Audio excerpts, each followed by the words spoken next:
आज हम लोग पढ़ेंगे फंडामेंटल ड्यूटीज़ ऑफ इंडिया। जिस तरह से फंडामेंटल राइट्स हमें प्रोटेक्ट करता है, हमारी राइट्स को प्रोटेक्ट करता है, इसी तरह से कुछ duties her citizen of India को दिया गया है ताकि वो अपने ड्यूटीज़ को सही तरीके से निभाए अपने मुल्क के लिए। ठीक है, तो हम लोग पढ़ते हैं फंडामेंटल ड्यूटीज़। क्या बोल रहे हैं? Fundamental duties are the moral obligations and responsibilities outline in the constitution of India. यानी फंडामेंटल ड्यूटीज़ जो है हिंदुस्तान के कॉन्स्टिट्यूशन में एक रिस्पॉन्सिबिलिटीज है और एक मोरल ऑब्लिगेशन है, एक जिम्मेदारी है। द स्वर्ण Singh committee in 1976 recommended the fundamental duties, the necessity of the which was felt during the internal emergency of 1975 to 1977। यानी फंडामेंटल ड्यूटीज का सिफारिश किसने किया था, किस कमेटी ने किया था? स्वर्ण सिंह कमेटी ने 1976 में। कब किया था? जब हमारे मुल्क में इमरजेंसी लागू था उस वक्त। The fundamental duties of Indian citizens were added to the Constitution by 42nd Amendment Act 1976 in Article 51A under Part 4A। Fundamental duties जो है इंडियन सिटीजन का, वो कॉन्स्टिट्यूशन में किससे 42nd अमेंडमेंट एक्ट के जरिया डाला गया था। कब? 1976 में और आर्टिकल 51A और पार्ट 4A में। The 42nd Amendment Act 1976 added 10 fundamental duties to the Indian Constitution। शुरुआत में जो था 42nd Amendment Act 1976 के जरिया 10 फंडामेंटल ड्यूटीज था हमारे इंडियन कॉन्स्टिट्यूशन में।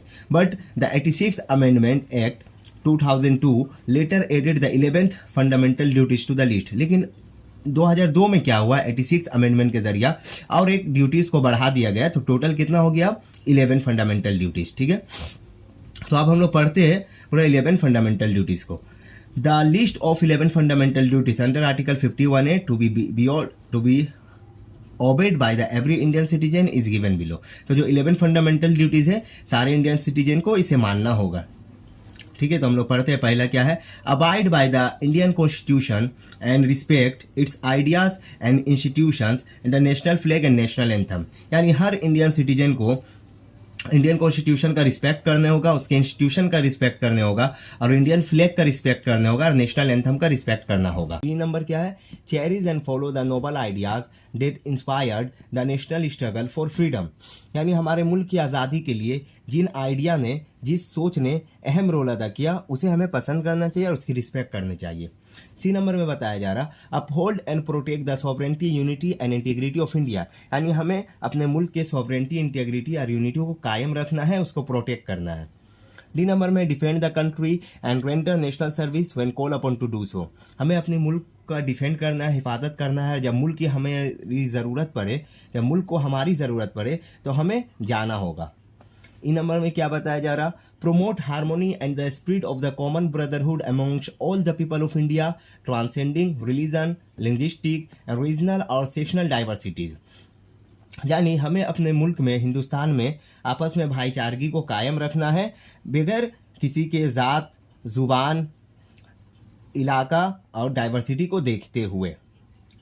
एफ नंबर में क्या बताया जा रहा? Value and preserve the rich heritage of the India's culture.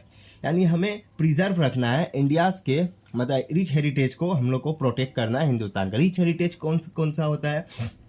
जो बड़ा बड़ा जैसे ताजमहल है, ऐसे लाल किला है, ऐसे बहुत सारे जो पुराने, जो बहुत सारे कैव है, तो बहुत सारे जो पुराने ज़माने में हमारे बने हुए जो इमारतें हैं उनकी हमें हिफाजत करनी होगी और उसको महफूज रखना होगा। जी नंबर में क्या बताया जा रहा? Protect and improve the natural environment including forest, lakes, rivers and wild life.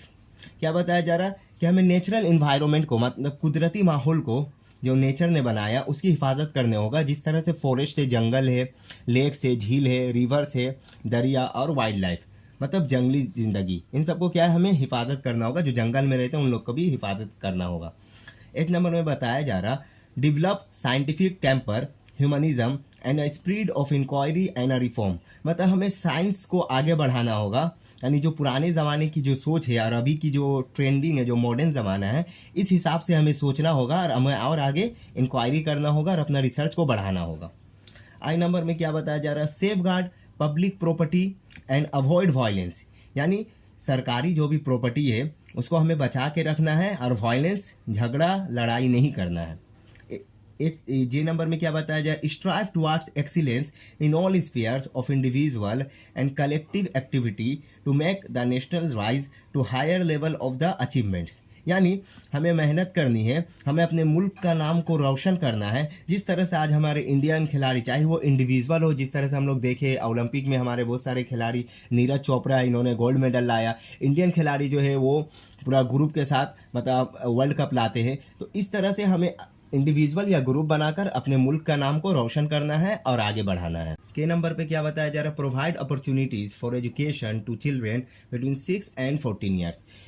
यानी 6 से 14 साल के बच्चे को एजुकेशन प्रोवाइड करना चाहिए, उसका एजुकेशन हासिल करने का मौका देना चाहिए। ये कब आया था, 86 कॉन्स्टिट्यूशन अमेंडमेंट एक्ट के जरिए 2002 में। तो आज हम लोग टोटल 11 फंडामेंटल ड्यूटीज पढ़ लिए।